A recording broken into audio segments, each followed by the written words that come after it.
Ils votent à main levée avec un carton vert. Chaque année, en mai, les habitants du canton de Glaris se retrouvent ici sur la place du Landsgemeinde.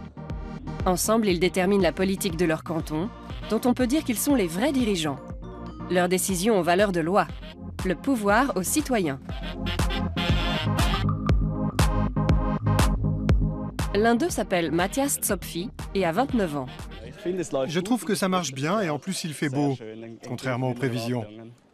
Matthias vit dans ce village à 20 km du chef-lieu de canton. C'est ici qu'il s'est préparé au Landsgemeinde, cette grande consultation populaire du premier dimanche de mai, avec sa copine Karine et son frère Hans-Peter. Ils devront se prononcer sur un certain nombre de propositions de loi. L'une d'elles suggère qu'à l'avenir, l'État soit tenu de payer en cas de conflit entre propriétaires et locataires. Matthias veut faire un discours à ce sujet. Alors, pas question de se la couler douce. Ensemble, ils se documentent et passent des heures à discuter. Ils se sentent responsables et fiers de leur démocratie. On me demande parfois si ça ne me dérange pas d'exprimer mon avis si ouvertement. Quand j'ai réfléchi, non, ça ne m'a jamais dérangé. Je ne trouve pas que ce soit un problème. Personne ne m'a jamais demandé pourquoi j'avais voté de telle ou telle façon, ni n'a jamais critiqué mon vote. Il faut croire que nous sommes assez tolérants les uns vis-à-vis des autres.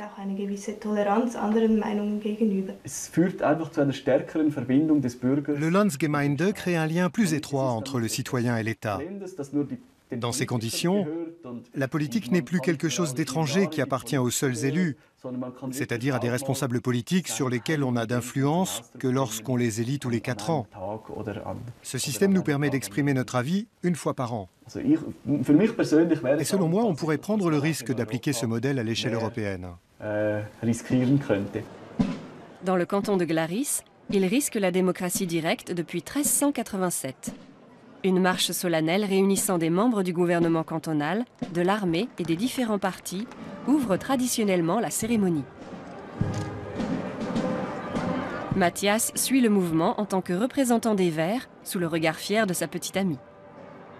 Plus de 8000 personnes se sont déplacées jusqu'ici pour voter. Aujourd'hui encore, le peuple de Glaris s'est rassemblé sur la place publique pour exprimer ses vues, rejeter ou soutenir nos propositions. Chaque année, de nouvelles propositions de loi sont soumises à l'approbation populaire.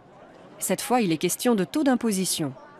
Les riches et les entreprises doivent-ils payer plus d'impôts? C'est manifestement l'avis de cet orateur.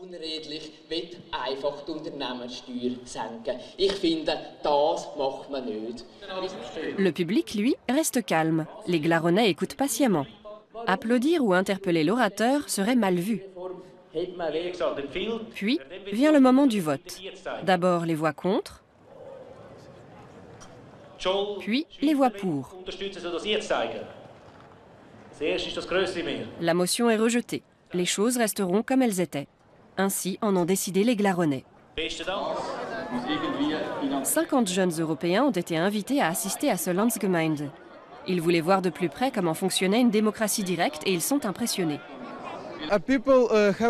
Ici, tout le monde a le droit d'exprimer son opinion. C'est dans leur tradition. Les gens ont grandi dans cet esprit. On ne peut pas faire mieux pour un pays et pour son peuple. J'aimerais qu'on ait une démocratie comme ici, qu'on puisse tous se rassembler, voter et faire entendre notre opinion. C'est bien mieux que de déléguer tout notre pouvoir de décision aux députés. Ici, en se prononçant sur des propositions concrètes, les gens peuvent modeler leur propre vie. 3 heures et quelques discours plus tard,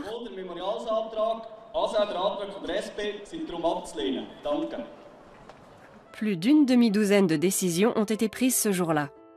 Et après cette intense session de vote, les Glaronnais vont célébrer leur belle coutume démocratique ensemble, qu'ils aient ou non voté dans le même sens.